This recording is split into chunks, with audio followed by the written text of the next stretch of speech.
Hey Yolanda les amis. Voilà, je fais une dernière petite vidéo depuis les tropiques. Alors là, je suis bien emmitouflé aujourd'hui, il fait bon chaud parce que je suis en train de débroussailler, défricher un champ qu'on a bien besoin. Il y a une bonne grosse couche de lianes, il y a même des choses ligneuses, des arbustes qui commencent à pousser, etc. Donc là, je m'y attaque avec la débroussailleuse à chaîne. C'est du lourd. Et puis, en défrichant ce champ, je chantonnais, je me fais mes petites réflexions, etc. etc. Et puis je me suis dit, ah, c'est peut-être l'occasion de reposter un petit truc. Ce chant, il m'a fait penser un petit peu à l'état de notre cœur, et à l'état de mon cœur aussi, des fois. Enfin, je parle surtout pour moi, puis après je partage quoi. Et puis à notre conscience qui, des fois, elle est vachement obstruée, et puis elle est un petit peu endormie. Et puis elle nous empêche de voir en fait l'état de ce champ, l'état de notre cœur.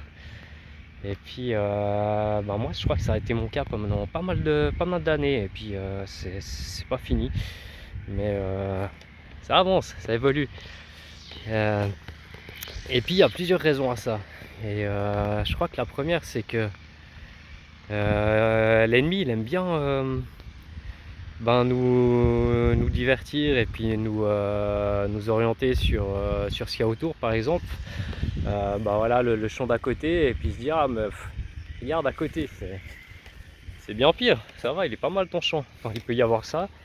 Il peut juste nous occuper avec un tas d'autres choses qui fait qu'on va pas du tout s'occuper de notre champ, puis pas du tout s'occuper d'arranger l'état de notre cœur.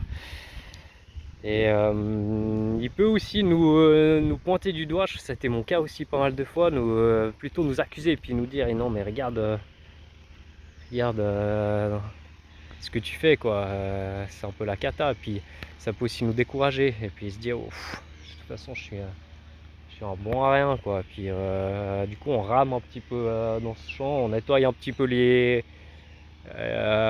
autour, mais on n'ose pas s'attaquer à l'intérieur parce que c'est un boulot énorme. Puis c'est vrai, c'est pas mal de job.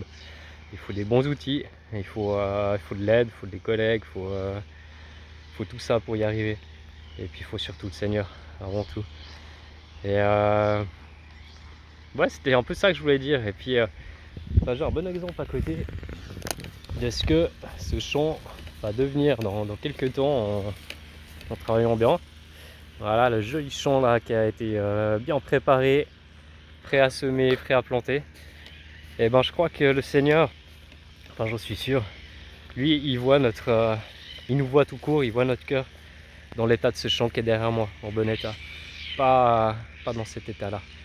Et par contre le diable, lui il adore nous montrer ce qui va pas et puis nous accuser et puis soit endormir notre conscience pour pas qu'on s'en occupe, soit si on a un tout petit peu réveillé, il va faire en sorte qu'on se décourage et puis nous dire mais à quoi bon quoi, fais avec et puis va pas chercher plus loin. Et c'était un petit peu ça la réflexion. Et je voulais redire encore une fois que ça vaut vraiment la peine de demander à Dieu, mais aide-moi à nettoyer ce champ. Tout seul là je vais pas y arriver, j'ai pas les outils à la main, laisse tomber quoi.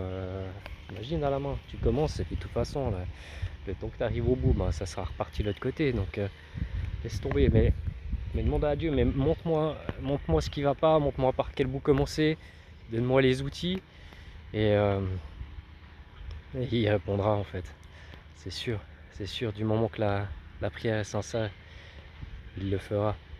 Mais je pense qu'on a une époque où ouais, c'est pas nouveau, mais c'est peut-être plus compliqué aujourd'hui encore, où on veut vraiment endormir nos consciences avec tellement de trucs, tellement de charges autour de nous. ça peut être tout, quoi. Cette broussaille là, ça peut être, j'en avais déjà parlé, des addictions en tout genre, ça peut être des trucs a priori pas mauvais, le sport de haut niveau, euh, des loisirs, ça peut être le travail qui va nous charger au point qu'on va en perdre la tête et puis oublier de s'occuper de notre âme, quoi, et de notre cœur. Et puis voilà, ça c'est peut-être moins le cas ici en Polynésie, on est un peu plus chill par rapport au boulot. Mais oui, je pense qu'en Europe, en Suisse, c'est un truc qui est assez récurrent. Et en fait, ouais, pour le mal, tous les moyens sont bons pour nous endormir, pour nous mettre dans le dawa, quoi. Et ouais, voilà, en défrichant ce chant, ben, je pensais à ça et je me suis dit que c'était une image assez intéressante. Euh, Toujours plein d'images cool dans la nature.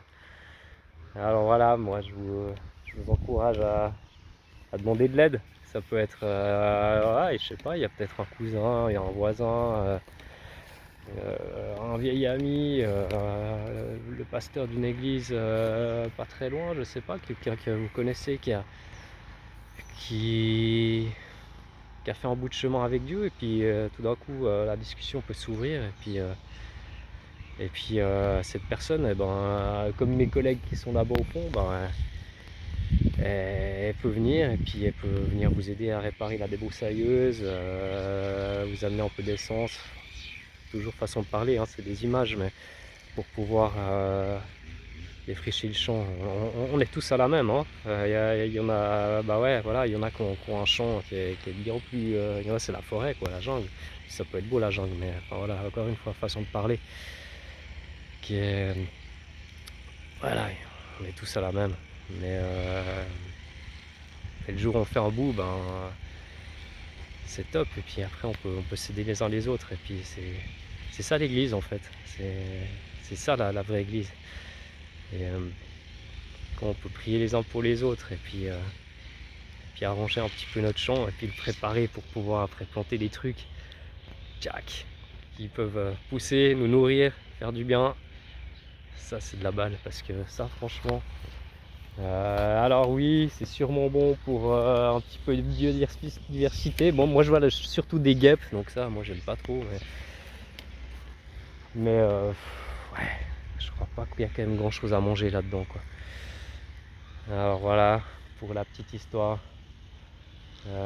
J'avais encore un truc en tête. Ah oui, c'est qu'en fait, plus le champ il est en friche, euh, plus ça va être gratifiant et beau de le rénover, et puis d'arriver à un champ prêt à planter, quoi. Et ça c'est un truc qu'on a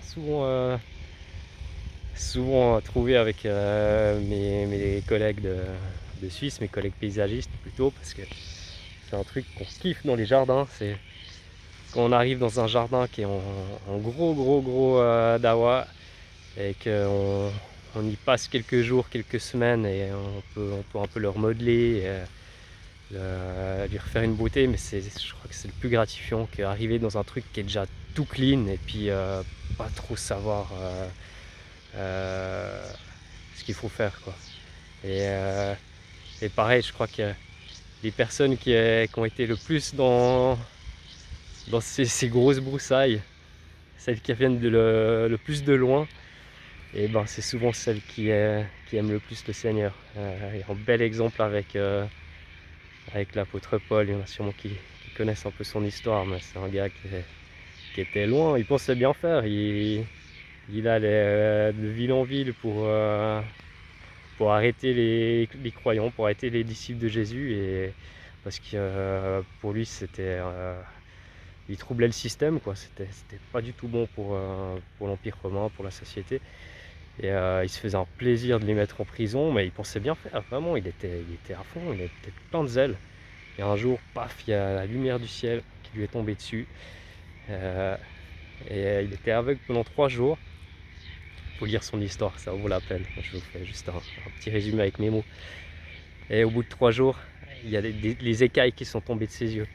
C'est comme si, on en parle aussi souvent dans la Bible, hein, il y a le voile qui est tombé, qui s'est ôté.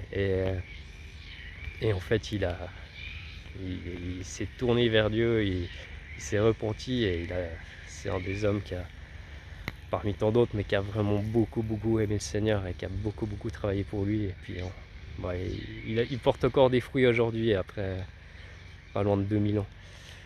C'est un exemple pour beaucoup et il a écrit beaucoup de choses, beaucoup de belles lettres qui motivent des milliers, des millions de chrétiens à travers le monde. Et il a fait ça à travers toute l'histoire jusqu'à aujourd'hui. Alors c'est un exemple, un bon exemple parmi d'autres. Mais voilà les amis. C'était encore une petite pensée pour vous inviter à défricher le champ, à faire le job, parce que ça en vaut la peine. Et puis c'est vrai que cette histoire de conscience, moi c'est aussi quelque chose qui m'a toujours convaincu de l'existence de Dieu. C'est aussi un débat que je peux avoir des fois avec certaines personnes qui nient complètement l'existence de Dieu. Ça peut arriver, et puis à quelque part j'ai des fois beaucoup de respect pour elles, parce que il faut pas mal de foi pour ne pas croire en Dieu, je trouve. Mais bref, peu importe. Mais je trouve que le fait d'avoir une conscience, d'avoir des sentiments d'amour, des fois de haine aussi, mais tous ces sentiments qu'on a, ça vient pas de nulle part. C'est un don de Dieu qui nous a fait. Alors il faut la renouveler, cette conscience, il faut l'entretenir, il faut surtout pas l'enfouir comme le monde aimerait qu'on fasse. Et puis ça peut nous aider ça peut nous sauver tout simplement. Alors voilà, pour la petite histoire, moi j'ai continué à défricher mon champ. C'est au propre et au figuré, j'ai à peine fait la moitié. Donc voilà, puis je pense que dans le fond on en a pour toute notre vie, mais plus on avance, mieux c'est. Allez, bye bye, au revoir les amis.